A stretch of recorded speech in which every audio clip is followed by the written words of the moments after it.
Sesungguhnya karena ilmu merupakan highway-nya dan jalan tol, highway-nya dan merupakan shortcut-nya kita menuju kepada surga.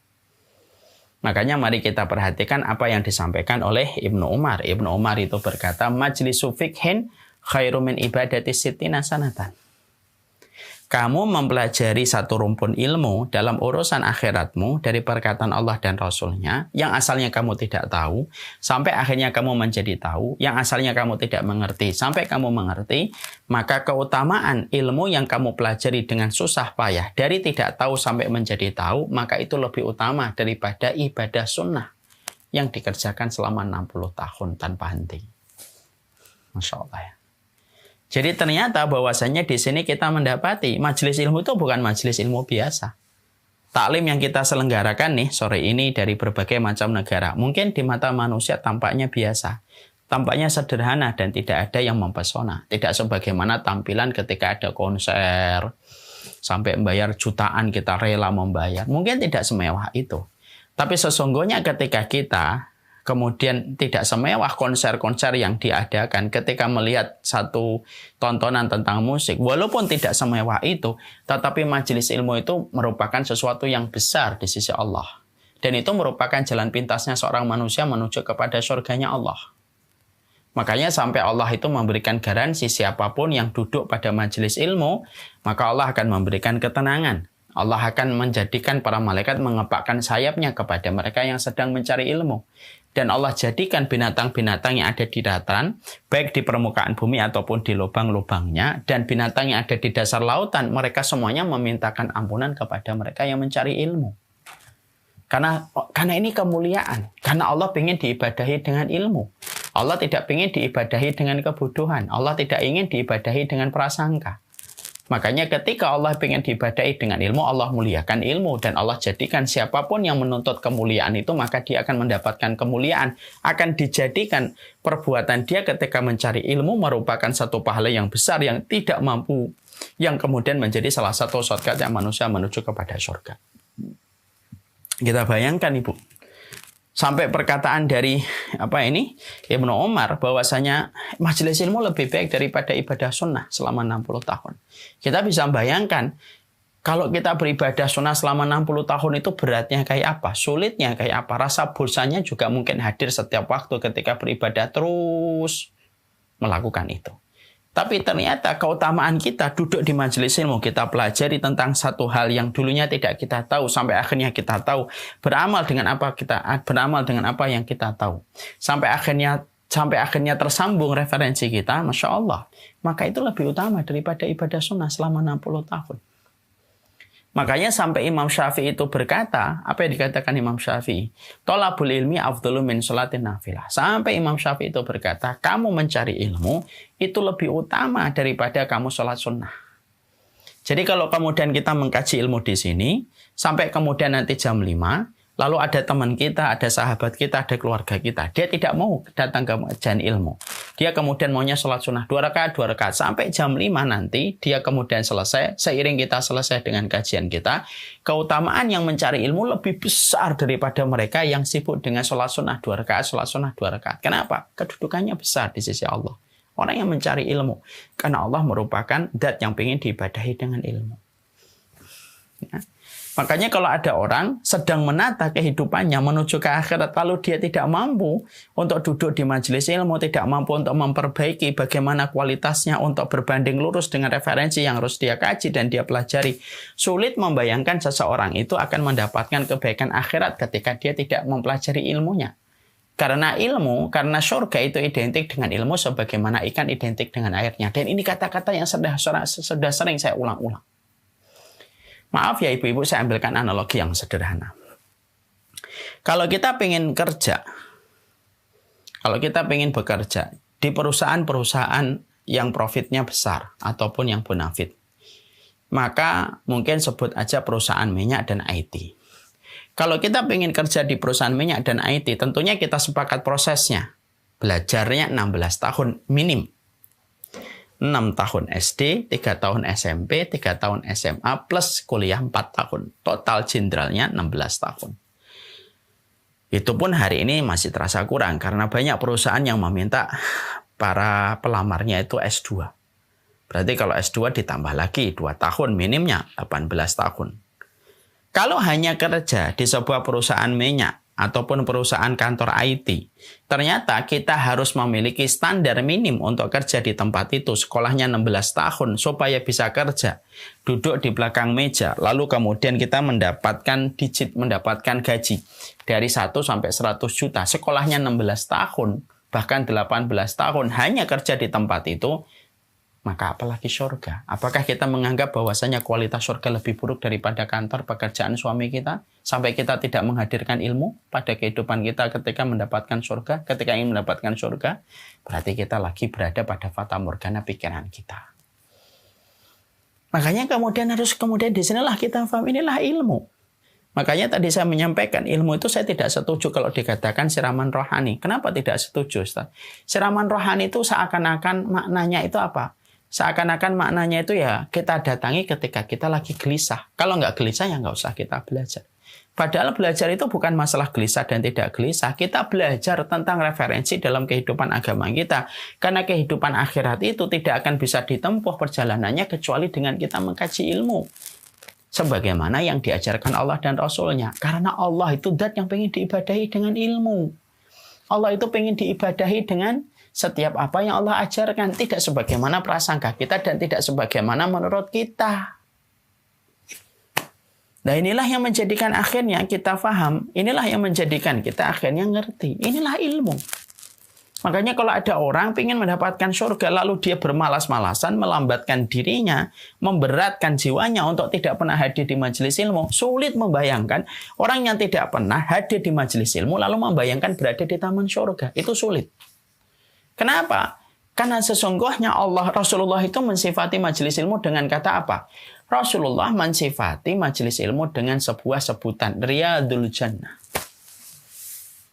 Ya, makanya Nabi sampai berkata, idza marartum biriyadil jannah fartau fiha. Kalau kalian melewati taman surga maka duduklah sejenak. Kenapa Rasulullah itu mensifati kata majelis ilmu, keterangan tempat majelis ilmu dengan taman surga? Karena memang surga itu tidak akan didapatkan sampai orang itu duduk di majelis ilmu. Sampai kemudian dia ketika perempuan mengalahkan perasaannya, kalau dia laki-laki mengalahkan logikanya, kalau dia pintar mengalahkan rasionalitasnya untuk mengikuti apa yang Allah mau, bukan apa yang kita mau. Dan kita tidak akan pernah mengerti apa yang Allah mau kalau kita tidak pernah menghadirkan diri kita dan pikiran kita pada majelis ilmu. Dan ini merupakan salah satu perkara untuk membebaskan kita dari blind spot kehidupan kita itu ya dengan cara ilmu. Bukankah setiap orang itu memiliki blind spot, ibu-ibu, dan memiliki titik lemah yang tidak bisa dilihat oleh mata dan pikiran dia sendiri. Saya ambilkan contoh. Cristiano Ronaldo atau Mike Tyson lah, kalau ibu-ibu cerita ini kan Cristiano Ronaldo mungkin tidak kenal ya, kalau Mike Tyson mungkin kenal ya, karena seumuran ya. Kalau kemudian kita lihat Mike Tyson itu kan Masya Allah, Mike Tyson itu dinobatkan leher beton, leher besi. Leher beton ya, bukan besi. Dinobatkan sebagai juara kelas berat yang hampir-hampir setiap orang yang berhadapan dengan Mike Tyson itu kalah KO dan TKO.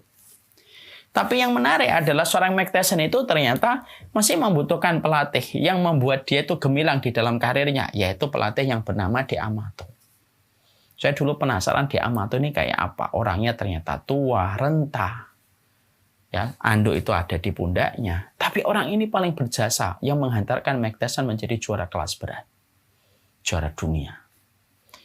Apa kelebihan yang dimiliki De Amato sampai seorang Mike Tyson yang sudah kuat dan dinobatkan sebagai leher beton masih membutuhkan seorang De Amato? Simple. Karena De Amato mampu membaca titik lemahnya Mike Tyson dan mampu membaca blind spotnya Mike Tyson yang tidak mampu dilihat oleh Mike Tyson ketika dia bertanding dan bertarung di atas ring. Yang mampu membaca blind spotnya seorang Mike Tyson itu ya pelatihnya bernama De Amato. Sama dengan kehidupan kita. Kehidupan kita itu memiliki banyak blind spot, Ibu. Kita ini memiliki banyak titik lemah yang tidak bisa kita baca dengan mata kita dan pikiran kita sendiri. Itulah fungsinya ilmu. Fungsinya ilmu itu membebaskan kita dari blind spot pada kehidupan kita. Supaya kita tidak terperosok kepada kerusakan, Allah memberikan kepada kita ilmu. Allah utus kepada kita seorang Rasul yang disifati dengan bekal ilmu. Supaya kita terbebaskan dari seluruh titik lemah dan blind spotnya kita selaku manusia. Makanya ibu baru sekarang paham. Mengapa ilmu itu disifati oleh Allah dengan kata nurun. Nurun itu cahaya. Karena memang sifatnya ilmu itu memberikan penerangan, pelita bagi setiap blind spot yang manusia di dalam kehidupan. Yang mana kalau mereka tidak ngikutin ilmu, blind spot itu tidak akan pernah dilihat oleh dia dan pikirannya. Dan hanya bisa dilihat oleh Allah yang menciptakannya. Nah, itulah yang menjadikan kita akhirnya ngaji. Makanya orang kalau ngaji itu adalah orang yang paham tentang jalan pintasnya kita ke surga. Jadi kalau ada orang yang ketika diajak ngaji, ayo ngaji, sibuk saya. Loh, emang kamu kira orang yang ngaji itu pengangguran gitu? Orang yang ngaji itu bukan pengangguran. Orang yang ngaji adalah orang yang paham prioritas hidupnya ketika dia bertransaksi di hadapan Allah. Karena dia tahu bahwasanya Allah memuliakan ilmu. Dan Allah jadikan setiap orang yang mencari ilmu akan kemudian dilipat gandakan dengan kelipatan yang besar. Bahkan ketika kita mempelajari satu kajian, sampai kita akhirnya paham itu lebih utama daripada ibadah sunnah selama 60 tahun. Nah, itulah yang menjadikan kita ngaji. Makanya setan paling tidak suka kalau ada orang yang berilmu. Matinya satu orang yang berilmu lebih disenangi oleh setan daripada matinya 100 orang ibadah, yang ahli ibadah. Kenapa? Karena matinya satu orang yang berilmu menjadikan setan bisa bernafas lega. Kalau kita ngerti ilmunya. Ya? Makanya kemudian yang kita harus lihat adalah evaluasi apa yang harus kita lakukan, Ustaz. Ya kita lihat seberapa sering kita menuntut ilmu. Apa saja yang sudah kita bebaskan blind spot kita dalam kehidupan dengan ilmu yang kita pelajari. Makanya belajar terhadap kehidupan akhirat itu tidak lagi menjadi permata sekunder, Bu, harus menjadi perkara primer. Nah, anak-anak kita juga sama, Ibu. Kalau Ibu ingin mendapatkan kebahagiaan untuk anaknya dengan kebahagiaan ketaatan, kita harus pahamkan dia urusan akhiratnya.